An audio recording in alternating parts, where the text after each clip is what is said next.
Mike. And I'm Sue. And I'm Cheap. And I like things comfy. And we've come to Roatan. If you really want to know where you can find me, I'll be unwinding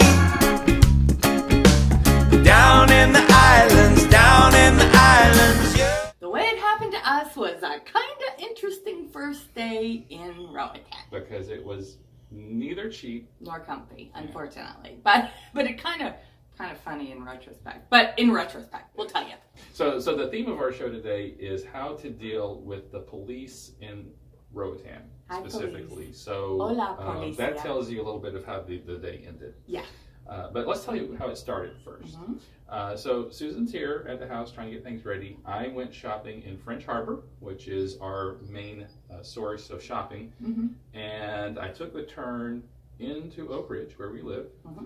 And I heard perhaps the loudest sound I've ever heard in my life. And Booey! We used to live near Fort Sill, an artillery base. That's right. Oklahoma. So he knows loud sounds, and this one was loud.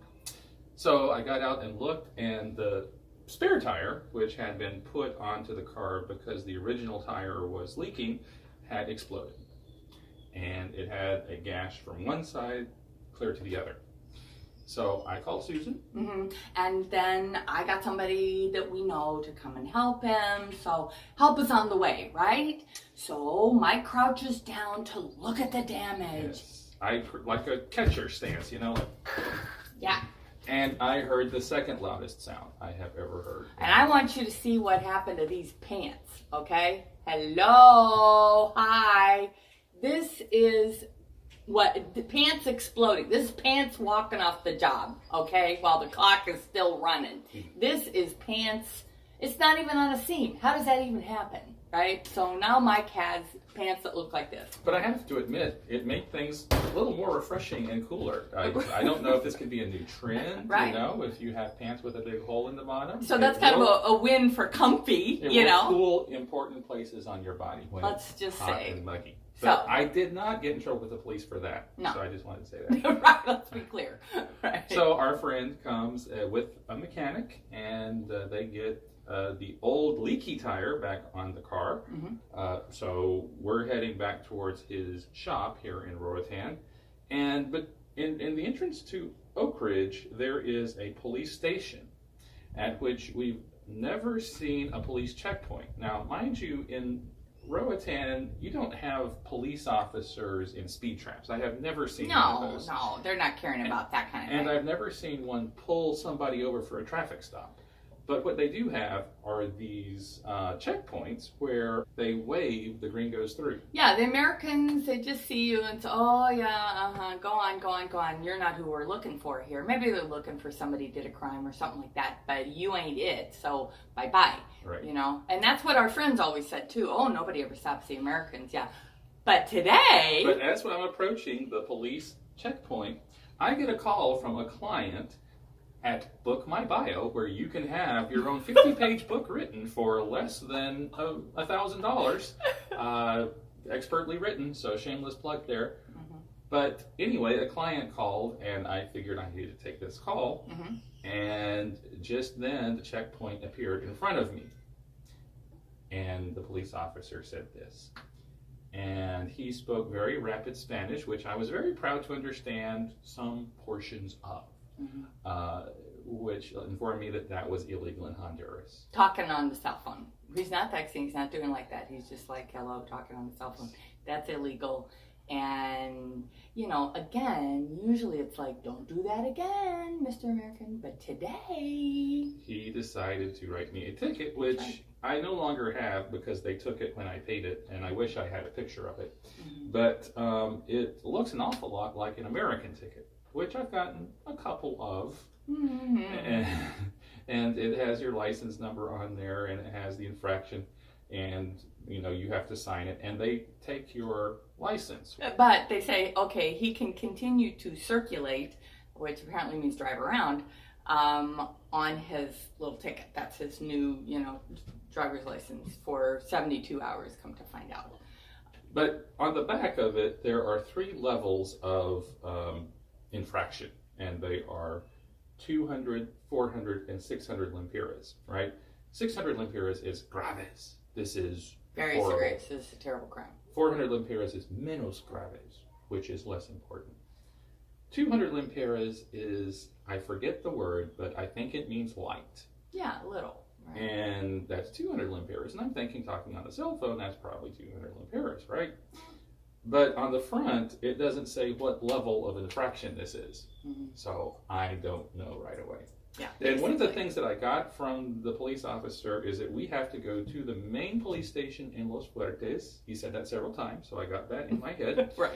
And there was some question as to whether this was within 72 hours or after 72 hours. I thought it was within 72 hours. Somebody else said it was after 72 hours. Our lawyer said it is within 72 hours. Yeah, we have a lawyer not because we're bad people, but because we're looking for residency. So that's why we have a Honduran lawyer. So, but it helps if we become bad people. That's yeah, which hopefully won't happen. But yes.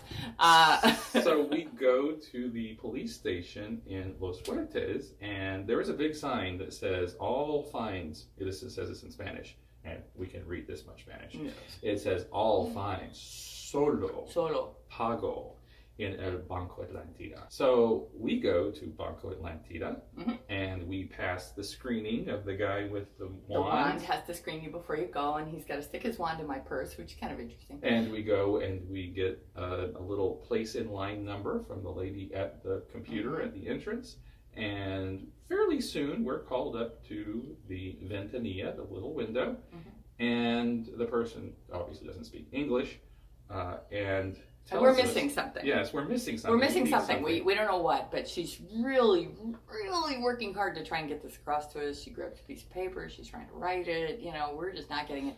But we have come to understand, because we kind of heard this back at the police station too, sort of, kind of, that you have to go and there's this around, and she's trying to say it too, but the word that keeps coming out in this thing we're supposed to go to is internet.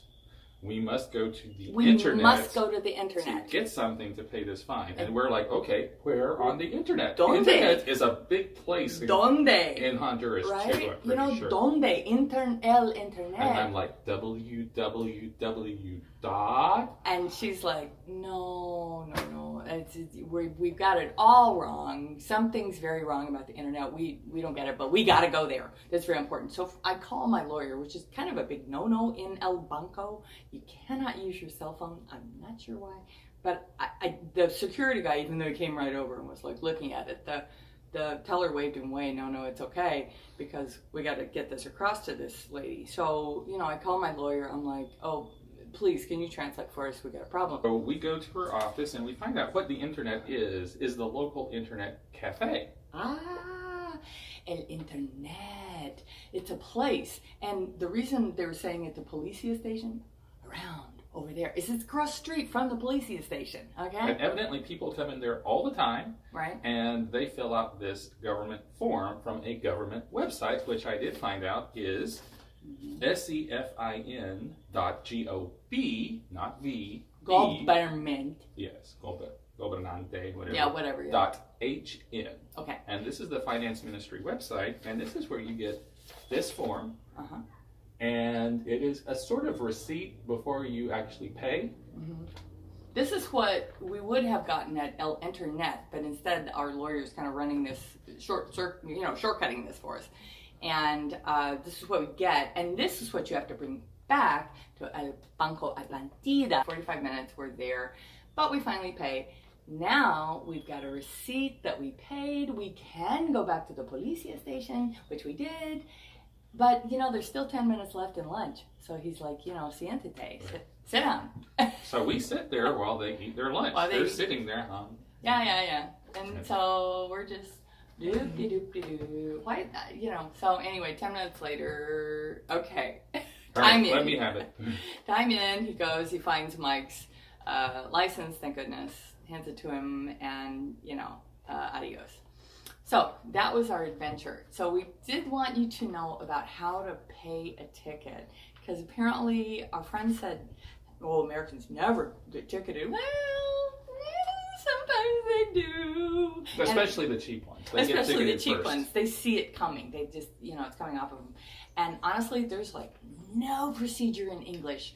This is so much not a thing that we didn't see like one English word associated with this.